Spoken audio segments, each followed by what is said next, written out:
आवडावे. फार उच्च कोटीची साधना ही वारकरी संप्रदायाची.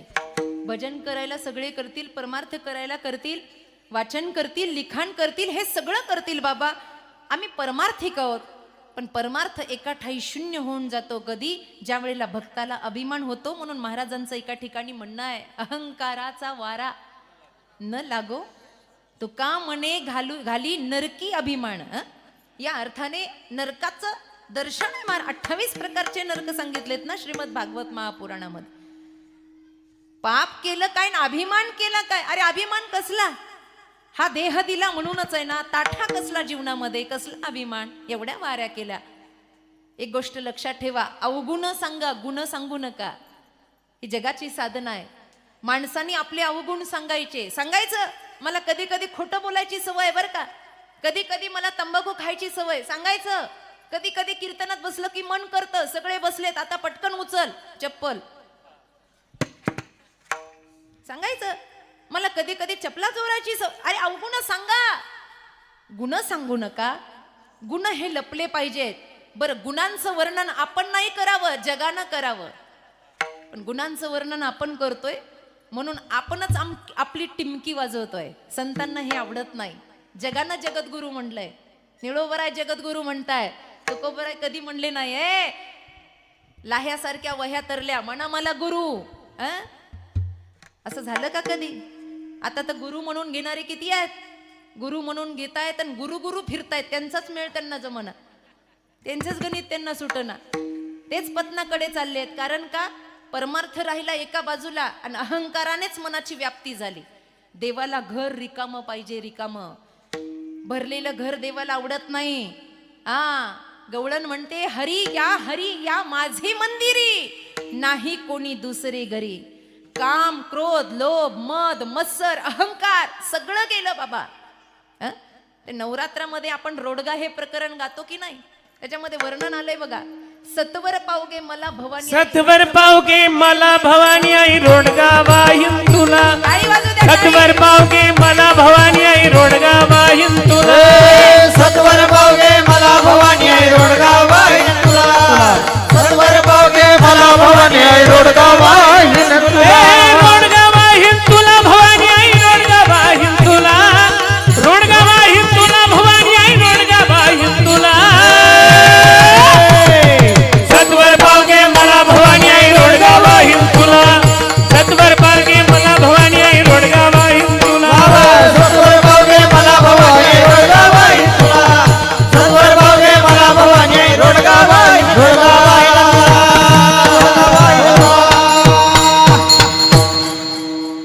हा 3.5 हाताचा रोडगा वाईल. पण सत्वर पाव याच्यातले चरण बायांच्या लय आवडीचे आहेत. पहिल्या चरणाला तर लय बोट मोडतात बाया. सासरा माझा लोभरूपी सासरा अनात्म पदार्थाच्या गावाला गेलाय, जाऊ दे. सासू माझी जाच करते लवकर निर्दाळी तिला. एकटं राहू दे म्हणतात नाथ महाराज शेवटच्या चरणात. का? देवाला घाण आवडत नाही, देवाला स्वच्छता जर आवडते. तर अंतकरणातली घाण गेल्याशिवाय तो तरी कसा प्रतिष्ठापनेनं बसणार. रामनवमीचा उत्सव झाला, लोक 22 जानेवारी मनवली, लोकांनी राम जन्म उत्सव मनवला. मंदिरात एक वेळेला देव येणं सोपं आहे, देवाचं मंदिर बनणं सोपं आहे. मनात देव येणं अवघड आहे. मनात ज्या दिवशी मनात राम येईल त्या दिवशी राम जन्म साजरा होतो. मनात आला पाहिजे. पण मनात बाकीची घाण येऊन बसली, देव कसा येईल बाबा. करतो थोडं पण सांगतो जास्त. डोंगरे महाराज आपल्या कथेमध्ये म्हणायचे, ढाई मन बडबड से अच्छा है तोला भर आचरण करो. अरे जेवढं सांगता तेवढं करा तरी. काही नाही हो, आमचा अख्खा दिवस परमार्थामध्ये जातो. काही आम्हाला म्हणतात कळत काहीच नाही, केलं काहीच नाही. एक कप चहाचा हातात आणि हरिपाट एका हातात, हरिमुखे म्हणा फुर्र. एका कपात अख्खा हरिपाठ होतोय आमचा. काही कळत नाही त्याच्यातलं आम्हाला. आणि पुन्हा वरून जगाला सांगायचं आम्ही हे केलं, आम्ही ते केलं. मी तुपणाची टिमकी वाजवायची. महाराज म्हणतात, ऐका, साधकाची पहिली अवस्था आहे त्यानं अभिमानाचा त्याग केला पाहिजे. हा अभिमान भल्या भल्यांना लोळवतो महाराज, भल्या भल्यांना सुधरू दिलं नाही. विश्वामित्रांना तपश्चर्येचा अभिमान झाला.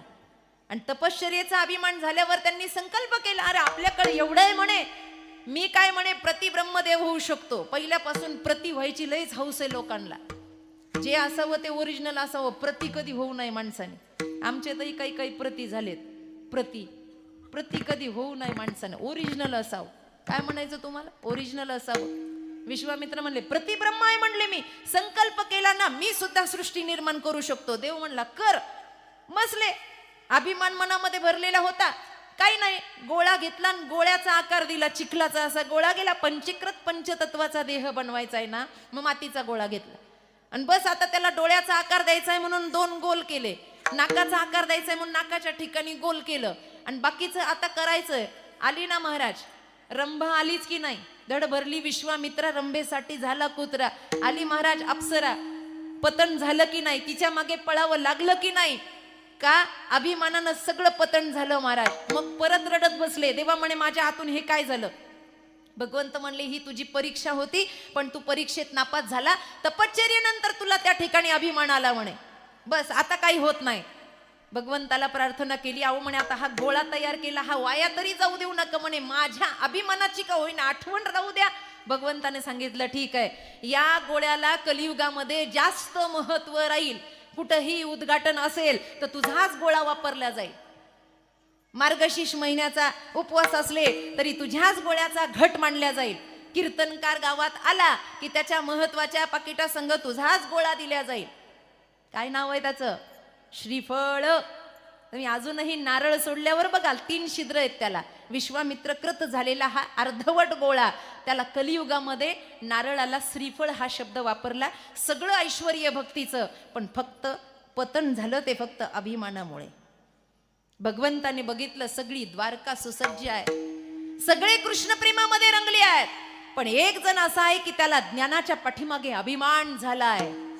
आणि म्हणून एक दिवस रडण्याचं कारण केलं. रडत बसले देव, रडता रडता रडता हुंदका आला, डोळे लालबुंद झाले, नाक गळायला लागलं. सकाळपासून पोटात काही नव्हतं. सगळ्यांनी विचारलं देवा तुला काय झालं, काय झालं, काय झालं? देवानं निमित्त केलं. देवकी माता आल्या. काना काय झालं रे तुला? सांगत नाही. वसुदेवजी आले. अरे काय झालं तुला?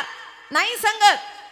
त्यांना वाटलं कुणाजवळच याचं मन मोकळं होईना, आता याचा लाडकाच बोलवला पाहिजे, म्हणून ज्याला अभिमान झालं त्यालाच निमंत्रण दिलं, उद्धवाला. उद्धवजी आले. आल्यानंतर भगवान श्रीकृष्णाच्या खांद्यावर हात लावला. उद्धवजी, भगवान श्रीकृष्ण आणि योगींद्र शुकाचार्य हे दिसायला सारखेच होते, फक्त 2-2 बोटाचं अंतर कमी जास्त होत. योगींद्र शुकाचार्य कोण? ज्यांनी राजा परीक्षिताला भागवत सांगितलं ते. उद्धवजी आणि भगवान श्रीकृष्ण 2-2 बोटाचं अंतर होतं, दिसायला हुबेहूब सारखे. खांद्यावर हात लावला आणि विचारलं कृष्णा काय झालं, काय झालं म्हणलं की उद्धवाच्या कमरेला मिठी मारली आणि धाय मोकळून रडायला लागले. उद्धवा मला आठवण येते म्हणे. कुणाची आठवण येते? अरे इकडे सगळं आहे म्हणे, या मथुरेमध्ये सगळं आहे, सगळं आहे म्हणे, सगळी व्यवस्था आहे, पण एक कमी आहे म्हणे. काय? माझी यशोदा आई माझ्या तोंडावरून हात फिरवायला नाही म्हणून मला रडू येते म्हणे, मला आईची आठवण येते म्हणे. उद्धव हसायला लागले. वेड आहेस का? कृष्ण म्हणले अरे मीच एकटा रडतो असं नाही, माझी आई सुद्धा माझ्या प्रेमात वेडी झाली आहे. मला 11 वर्ष 54 दिवस माझ्यावर नितांत प्रेम करणाऱ्या माझ्या गवळणींची मला आठवण येते आहे, या सगळ्या गोपबाळांची मला आठवण येते. मी करू काय सांग ना उद्धवा. उद्धव म्हणला जगाचा दाता आहे, पण आज रडायला लागला. शोभतं का म्हणे तुला हे मोहात पडणं? अरे जगाला मोहातून काढणार आहे ना तू, तुला शोभतं का? भक्तीचा स्पर्श नव्हता, ज्ञानाचा अभिमान झालेला होता.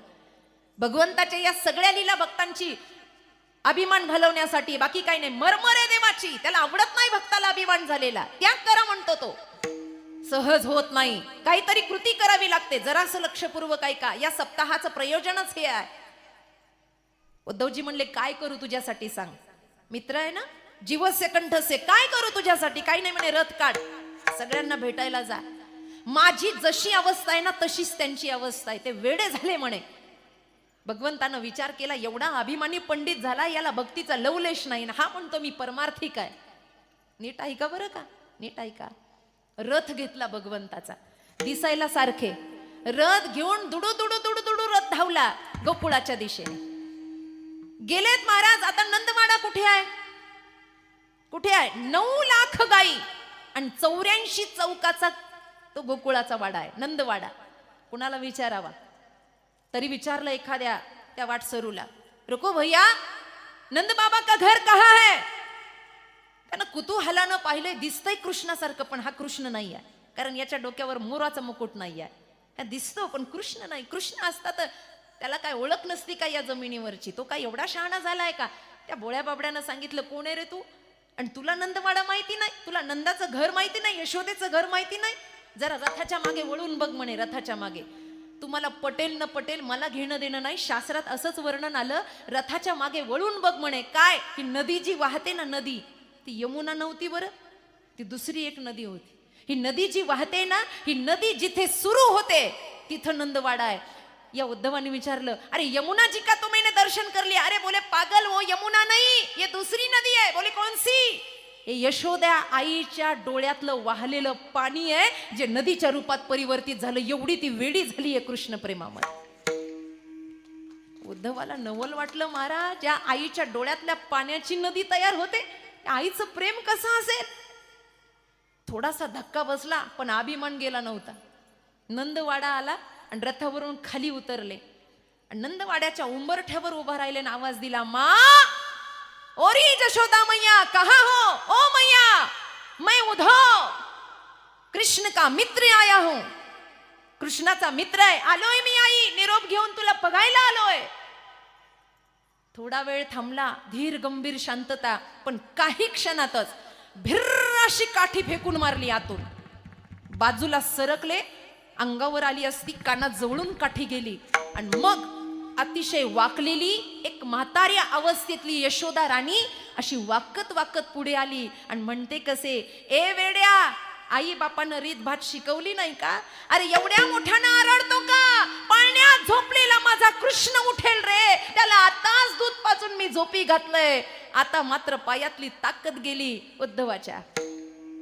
जो तिथे नांदतो, आईला अजून तो झोक्यात दिसतोय. अरे रोज त्याला लोरी गाती आहे, रोज त्याला लोणी खाऊ घालते, हात दुखतात माझं मंथन करता करता. पण माझ्या कृष्णाला ताजं लोणी आवडतं रे, आत्ताच कसा बसा झोपी घातलाय. उद्धवाला वाटलं, आई वेडी झाली, पाहिलं तर पाळण्यात एक देव आणि तिथून देवाला भेटून आलाय. काय आहे महाराज हे? काय आहे ही भक्ती? इथे दुसरा धक्का बसला. अर्धी पायातली ताकदच गेली आणि मी ज्ञानी आहे याचा अभिमान अर्धा सरला, पण अर्धा अजून बाकीच होता. यशोदा आईचं स्वरूप पाहिलं, डोळे भरून आले. आता कळलं देव आईसाठी का रडला म्हणून, आता कळलं. बाहेर आले आणि एकाला विचारलं, गवळणी कुठे आहे? बोले जाओ मधुबन में बैठी है, जाओ. येता येता कृष्णाला सांगितलं होतं, कृष्णा मला जास्त वेळ नाही, मी असा जाईल आणि असा येईल, असा जाईल आणि असा येईल, मला वेळ नाही, मला अध्यात्म चिंतन करायचं असतंय, मला ग्रंथ वाचायचे असतात. कृष्ण म्हणले तू जा, कधी काय येईना पण तू जा. भगवंतांना माहित होतं पुढे खेळ काय होणार आहे. मधुबनामध्ये गेल्या महाराज आणि एका वृक्षाच्या पाठीमागे उभा राहिले उद्धव. हे फार महत्वाचं आहे, ऐका. त्या गवळणी अशा टेकून एकमेकीला गप्पा मारत होत्या. ती एक गवळण दुसरीला म्हणत होती, का ग कृष्ण तुझ्या स्वप्नात आला म्हणे, तू कुणाला तरी सांगताना मी ऐकलं. ती म्हणली, हो ग, काल कृष्ण माझ्या स्वप्नात आला म्हणे. ती म्हणली, काय भाग्यवान आहे. ती गवळण उठली तिच्या पाया पडली. का ग म्हणे, पाया का पडली? अगं म्हणे, किती भाग्यवान आहे म्हणे, कृष्ण तुझ्या स्वप्नात आला. ती म्हणली, का ग तुमच्या स्वप्नात येत नाही का ग? ती म्हणे, अगं कृष्ण स्वप्नात यायला आधी झोप लगावी लागते, तो गेल्यापासून आमची झोपच चोरटा घेऊन गेलाय, तर स्वप्नात येईल तरी कसा? वेळ लागलं महाराज, वेळ गवळणींना. रास खेळता खेळता हाताला जखम झाली होती एका गवळणीच्या, आणि त्याच्यामध्ये किडे पडले होते, किडे. पण तरी सुद्धा टिचलेल्या बांगडीनं ती जखम अशी सावरत होती. का? जखम जर भरली तर कृष्णाची आठवण लपून राहील, ही आठवण नव्यानं व्हावी म्हणून ती जखम कोरण्याचं काम बसल्या बसल्या करायची. काय वेळ आहे. उद्धवानी हे पाहिलं. तेवढ्यामध्ये एक भुंगा आला म्हणे आणि गुणगुणायला लागला. भुंगा भ्रमरगीत झालं भागवतामध्ये. ते गुणगुणायला लागल्यानंतर त्याला बघितल्यावर गवळणी तटस्थ झाल्या आणि एकाच आवाजात सगळ्या म्हणल्या, आला बाई हा काळा, हा पण आपल्या काळ्याप्रमाणेच काळा आहे. आपला काळा नाही का, आतूनही काळा आणि वरूनही काळा. ब्रह्मज्ञान जाग झालं उद्धवांचं. उद्धव म्हणले, शेण काढणारे गवळणी देवाला काळ म्हणतात. दुसरं म्हणल्या, का ग यानं मोह लावला, वेड लावलं, या काळ्याला म्हणावं जा त्या काळ्याला निरोप दे आणि आम्हाला कधीतरी भेटायला एक खोटारडा कुठला. उद्धवाला आता दमच निघेना. त्यांना वाटलं या सगळ्या आशाच आहेत, यांना आता ज्ञान सांगायला पुढे यावं म्हणून उद्धवजी पुढे आले आणि म्हणले, का ग तुम्ही कुणाला काळा म्हणलात? अगं रंग नाही, रूप नाही, नाही वर्ण छाया, निराकार निर्गुण तू रघुराया, अगुण अमान मातृ पितृहीना, उदासीन सब संशय छिना. रामायण म्हणतं, शास्त्र म्हणतं त्याला रंग नाही आहे, मग तुमचा काळा रंग आला कुठून? त्याला गुण आला कुठून? तुम्ही म्हणतात की त्यानं मोहामध्ये टाकलं, अगं तो निर्मोही आहे. गवळणी म्हणल्या, उद्धवा तुझं ज्ञान तुझ्या जवळ गुंडाळून ठेव. बरोबर आहे तुझं, निर्गुण निराकार आमच्यासाठी आकाराला आला, तो गुण रहित आहे. बरोबर आहे, त्याच्यामध्ये एकच सद्गुण नावाचा गुण आहे, बाकी त्याच्यात कोणतेच गुण नाही आहे. तो आमच्यासाठी आला, आमच्यासाठी आकाराला येऊन तो साक्षात परब्रह्म ठरला. आणि जेव्हा वेदाची भाषा तत्वज्ञानानं गवळणी बोलायला लागल्या ना, उद्धव तिथंच चक्र येऊन पडले महाराज. तिथेच जो आसा गेला की आसा येणार होता ना, 7 महिने उठलाच नाही. 7 महिने तिथून उठलाच नाही. वेड लागलं भक्तीचं वेड. आणि 7 महिन्यानं कसा बसा उठला आणि रथावर बसून आला. कृष्ण दारातच उभे होते. ते म्हणले, महाराज, ओ शास्त्री महाराज आलेत का? नमस्कार. रडायला लागले उद्धव. म्हणले, कसलं शास्त्रन कसलं ज्ञान देवा.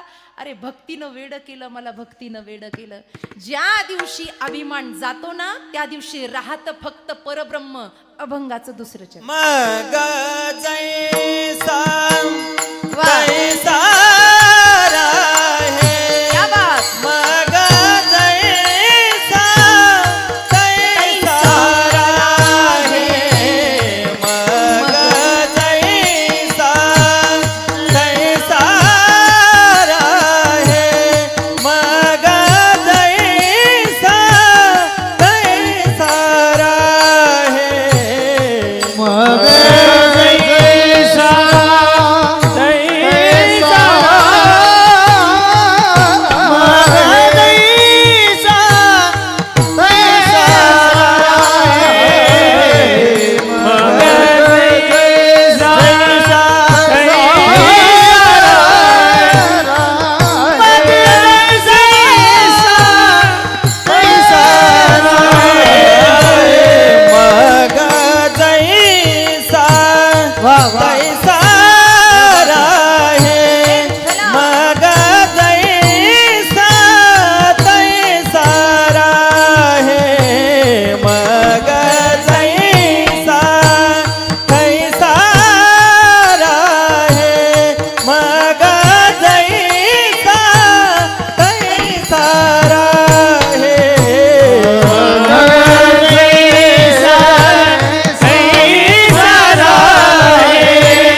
जैसा तैसा राय. म्हणून एक अभंग आहे तुकोबरायांचा, उरला उरे विठ्ठल देह नवे मी हे सरे. मनवणी लाहो करा काळ सारा, या अभंगातलं प्रमाणे उरला उरे काय पाहे उरले ते. अरे विठ्ठलाशिवाय दुसरं काही उरतं का बाबा? काहीच उरत नाही ना. मग वेगळं काही करण्याची गरज नाही. आज इथं वडीलधारी मंडळी सगळी भजनी मंडळातली बसलेली आहे, सगळी साधना करणारी मंडळी आहेत. एवढ्या 51 वर्ष सुरू झालंय. बापू काका तिकडे बसले आहेत आमचे, लगेच तिकडे पाहू नका तुम्ही, इकडे बघा. ही आपली परमार्थिक अवस्था आहे ना बाबा. इथे आपण काहीतरी शिकलं पाहिजे, प्रसाद काहीतरी घेतला पाहिजे ना. का हुरुबाई हुरण पंढरपूर, कहा गये तो का नाही, क्याला येतो कुछ नाही. तेलही गेलं, तुपही गेलं, हातात आलं धुपटणं. वर्तमानात किती काळ बिघडलाय माणसाचा. दिवसेंदिवस माणसाची नुसती हाड हाड हाड हाड हाड हाड. काय चालू कीर्तनात जर कुत्रं आलं तर आपण काय म्हणतो त्याला? चालू कीर्तनात कुत्रं आलं तर काय म्हणतो? नाही येत कुत्रं? चालू कीर्तनात कुत्रं आलं तर काय म्हणणार आपण त्याला? काय घाबरायला लागलेत लोक, जसं काही इथं दंड भेटणार आहे का ग? चालू कीर्तनात कुत्रं आलं तर काय म्हणणार आपण त्याला? हड कुत्र्याला नाही, ते मंत्र्याचं असल्यावर आहो हाडा आहे.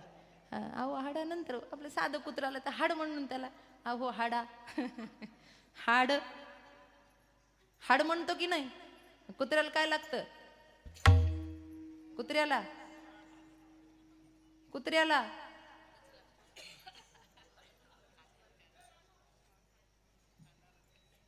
किती जड आहेत. अजूनही काही काहीच्या ध्यानात येईन मला काय म्हणायचं.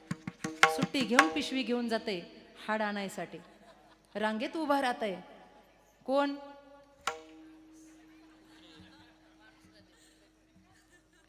कोण ग? कुत्र. शाबाश. हाड आहे की नाही? शेवटी त्या हाडातून रक्त तर निघत नाही, हिरडीचं रक्त निघतं महाराज. विषयाचे समसुख बेगडाची बाऊली, अभ्राची सावली जाईल रया. काही नाही आहे म्हणून मंथन करायचं सांगितलं. मंद्राचलाचं मंथन झालं होतं, समुद्र मंथन. वासुकी आणि त्यावेळेला भगवंतांनी कच्छ अवतार धारण केला होता, ते मंथन झालं. त्या मंथनामधून 14 रत्न निघाली म्हणे. त्यातलं सगळ्यात पहिलं जे निघालं ते होतं विष. मंथन सुरू झालं की पहिले विषच निघतं, पहिले विष निघतं. मग ते मंद्राचलाचं असो की ते भक्तीचं असो. हरिपाठात एक मंथन सांगितलंय, पाठ असेल आपल्या सर्वांच्या. मंथोनी नवनीता तैसे घे अनंता. मंथन करायचं सांगितलं की नाही? मग मंथन केलं की बाबा पहिले त्याच्यातून विष निघतं. समाजातलं विष, अंतकरणातलं विष पहिल्यांदा बाहेर येतं. कारण का? परमार्थाचं मंथनामध्ये पहिलं विष निघण्याचं कारण आहे, परमार्थ हा सुरुवातीला कडू आहे, शेवटी गोड आहे. संसार सुरुवातीला गोड आहे पण शेवट मात्र कडू आहे. विठ्ठल विठ्ठल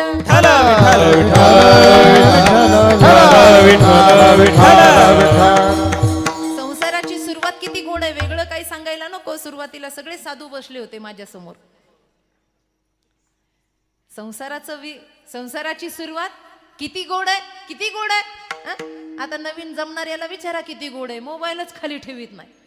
एवढं बोलत तर खड्ड्यात पडायची वेळ येते त्याची, असंही ते पडणारच आहे. पण इतकं बोलतं महाराज. बुटा सुटा सहित मारुतीच्या मंदिरात जातं, तसाच मारुतीनं बूट काढून मारला पाहिजे. पण त्या दिवशी त्याचा देवपणा सिद्ध असतो, त्याला देव म्हणतात. बरोबर आहे की नाही? नवरदेव देवच म्हणतात ना त्याला. सुरुवात किती गोड आहे पण शेवट कडू आहे. परमार्थाचं सुरुवात हलाहल प्यावं लागलं म्हणून निळकंठ नाव झालं. गोरेश्वराचं मंदिर आहे इथे, ऐका. पण शेवटी काय निघालं? शेवटी अमृत निघालं की नाही? हे मंथन आहे, मंथन. या मंथनामध्ये माणसानं घाबरलं नाही पाहिजे. मंथन होऊ द्या. वेगवेगळा चढ उतार स्वभावामध्ये येईल. मग घोडा येईल, घोड्या इतकी चंचलता येईल. उच्चश्रवा नावाचा घोडा आहे.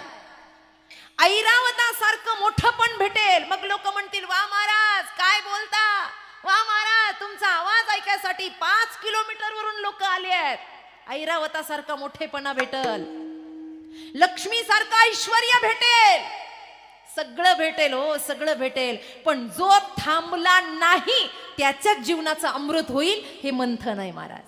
अमृत त्याच्याशिवाय भेटत नसतं. जसं समुद्र मंथन झालं तसं एक भक्तीचं मंथन आहे. मग ऐका, हे मंथन करता करता अनादी कालाचे वाईट संस्कार मनावर बसलेले आहेत. या संस्काराचा प्रभाव वाढेल. प्रभाव मग भजनात मन लागणार नाही. भजन करायला लागलं की डोळं झाकल, झोप येईल, हातातून माळ सुटेल, आपण केलेला नियम भंग होईल. महाराज म्हणतात होऊ द्या, होऊ द्या, हळूहळू हे सरेल, त्या विषम जडाला पुढे येऊ द्या. पण एकदा भरी भक्ती परिपक्व झाली की मात्र त्याला स्थान देऊ नका. अभंगाचं तिसरं अंतरीचे विषम जाळ, अंतरीचे विषम जाळ, अंतरीचे विषम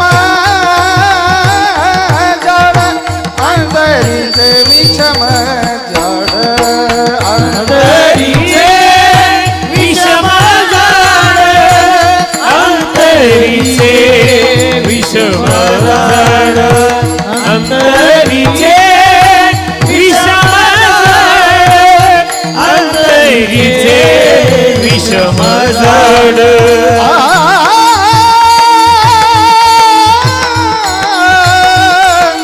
अंतरीचे विषम जाळ, अंतरीचे जाळ, अंतरीचे विषम जाळ, अंतरीचे विषम जाळ. ओ देऊ पुढे न द्यावे, देऊ पुढे न द्यावे, एवढे न द्यावे, एवढे न द्यावे. अंतरीचे विषम जाळ, देऊ पुढे न द्यावे. मग जैसा तैसा आहे, मग जैसा तैसा आहे, मग जैसा तैसा आहे, मग जैसा तैसा आहे. मग जैसा तैसा आहे, मग जैसा तैसा आहे, मग जैसा तैसा आहे, मग जैसा तैसा आहे.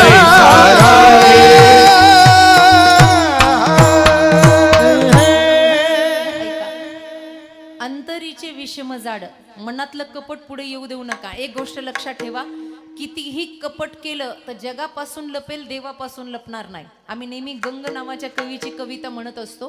तुम्ही एकदा टाळ्या वाजवा, मी म्हणते ते पा पुन्हा वाजवल्या तशाच. अगं तालावर वाजवा म्हणते मी, अशी वाजवा. हा,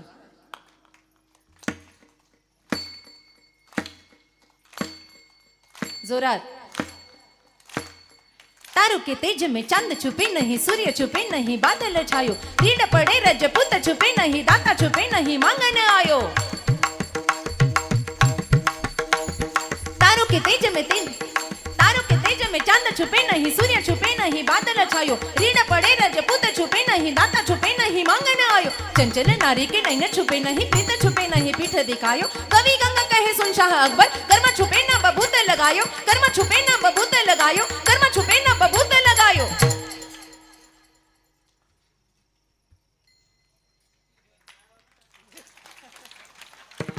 बरं, काय कळलं तुम्हाला? आणि मग कशाला वाजिल्या? कशाला आम्ही टाळ्या वाजीत जाऊ? तारो के तेज में चंद छुपे नाही. आभा मंडळात किती तारे आले तर चंद्र लपत नाही. आभाळ दाटून आल्यावर सूर्य लपत नाही. अंगाला राख लावल्यावर कर्म लपत नाही. तसं कितीही कपट केलं तर देवापासून लपत नाही. मग कपटी का राहायचं? अंतरंगातला मळ देवाला माहिती नाही का? तो काढून द्यायचा महाराज. म्हणून आपल्याकडे सप्ताह सुरू झाला की प्रथा पडते. माणसं भेटली की एकमेकाला म्हणा, काय म्हणा? जय हरी म्हणा, रामकृष्ण हरी म्हणा. साधू भेटला की म्हणा ओम नमो नारायण. याचा अर्थ काय माहितीये? साधूला साधू भेटला की तू आणि मी नारायण स्वरूप आहे. अहरह सूर्योमपासित. याचा अर्थ असा आहे, आपण सूर्याचे उपासक आहोत, आपण भगवतीचे उपासक आहोत. तुम्ही आणि आम्ही नारायण स्वरूप आहोत. एखादी स्त्री भेटली, जय हरी, तुम्ही आणि मी हरी स्वरूप आहोत असं म्हणायचंय मनातले विकार घालवण्यासाठी. पण आमचा काला होस तरच रामकृष्ण हरिया. काला झाला की मेरे अंगणे में तुम्हारा क्या काम है. लगेच आपली कॅसेट बदलते महाराज. विकार आहेत ना हे मनातले विकार. एकच कथा सांगते आणि पुढे जाते. विराम द्यायचा आहे, आपली वेळ संपत आली आहे. ते शिष्य होते म्हणे, एक ज्युनियर आणि एक सिनियर. एक जुना होता आणि एक नवा होता. आता नव्याला काही गुरुकुलातले नियम माहिती नव्हते. कसं राहायचं, कसं बोलायचं, कसं वागायचं. हे जुने शिष्य असतात ना फार संतापी असतात महाराज. ते नव्याला टिकूच देत नाहीत गुरुकुलात. आता जे राहिलेत त्यांना अनुभव आहे. जे नवे आलेत ना त्याला उठलं तरी लातन बसले तर बुक्की. जुने लय अवघड असतात. आता आम्ही राहिलोय स्वामीजींकडे, आम्हाला माहिती आहे ना नवी कोण आलं का ते एवढं असं जुनं बी तसं शहाणपणा करतं महाराज. मग ते दोघांना एक दिवस मधुकरीला पाठवलं. आता मधुकरीला पाठवल्यानंतर नदीच्या पलीकडे गाव होतं. ते दोघंही गेले महाराज मधुकरीला. आता गेल्यानंतर तिकडून मधुकरी आणली. पावसाळ्याचे दिवस होते, गच्च नदीचं पात्र भरलेलं होतं. आणि येता येता एक जुनं एक नवं त्या नदीच्या काठावर एक बाई रडत होती. मग एवढी रडत होती, मोठ्या मोठ्याने आरडाओरडा करत होती. आता त्या नवीन जो शिष्य होता ना त्याला दया आली. आणि दया आल्यानंतर तो तिच्या जवळ गेला आणि म्हणला, ताई काय झालं तुम्हाला रडायला? जुनं म्हणलं, तसं बायांना बोलायचं नसतंय बघ कपडे घातल्यावर, लांब हो. तो म्हणला, अरे बोलल्यानं काय होतंय? बोलल्यानं काही होतंय का? आरती रडते ना, आपली आई सारखी आहे ना म्हणे. तसं जमत नाही म्हणे, बाजूला हो म्हणे, नाही तर मी गुरुजींना तुझी तक्रार करील ना आश्रमातून काढून देईल. तो म्हणला, दिलं तर दिलं, मी बोलणार. तो गेला, विचारलं, ताई काय झालं तुम्हाला? ती म्हणली, अहो लहान लहान पिलं आहेत घरी म्हणे, दूध पाजायला जायचंय, नदी भरून आली म्हणे, कसं जायचं म्हणे दादा, आता इथून सगळं कसं जायचं? तो म्हणला, थांबा मी व्यवस्था करतो. तो जरासा पुढे गेला आणि नदीचा प्रकोप पाहिला. लाटा किती अंतरावरून येत आहे, कशी भरणी भरतीये हे सगळं त्यानं पाहिलं. आणि तो म्हणला, आपल्या आवाक्याच्या बाहेर नाही आहे, आपण हिला मदत करू शकतो. त्यानं ती खांद्यावरची जोळी घेतली आणि जुन्या शिष्याकडे दिली. ते लागलं असं डोळे वटारून बघायला. त्याला म्हणला, काय करतोय? माझ्याकडे कशाला ओझं दिलं? आपली परंपरा आहे, नव्यानं ओझं सांभाळायचं असतं, जुन्यानं नाही. जुन्यानं फक्त खायचं असतं. तो म्हणला, थोड्या वेळ घे ना. म्हणला, कशाला? म्हणला, त्या ताईंना मला खांद्यावर घ्यायचंय. म्हणला, वा, अरे आपल्यात बोलायला जमत नाही. म्हणला, तू खांद्यावर घ्यायला लागलास. म्हणला, तिला संन्याशी आहेस का कोण आहे? म्हणला, दंडधारी आहेस का कोण आहे? तर म्हणला, मला माहिती नाही, आता धर्म माझा हा सांगतोय तिला उचलायचं आणि मला खांद्यावर घ्यायचंय, बाकी काही नाही. तिच्या पिलांना दूध पाजलं की मी सुटलो म्हणे त्याच्यातून. त्यानं एवढी बडबड केली त्या जुन्यानं महाराज. त्या नव्यानं तिला अलगद उचललं बहिणीप्रमाणे आणि खांद्यावर बसवलं. आणि नदीच्या त्या जड पात्रातून तो पुढे निघाला. हा पाठीमागून एवढ्या शिव्या देत होता तिला. म्हणला, तुझ्याकडे बघितलंच पाहिजे, तू धर्म भ्रष्ट झाला, आचरण भ्रष्ट झाला. नाही नाही ते शब्द बोलला महाराज. तीर पार केला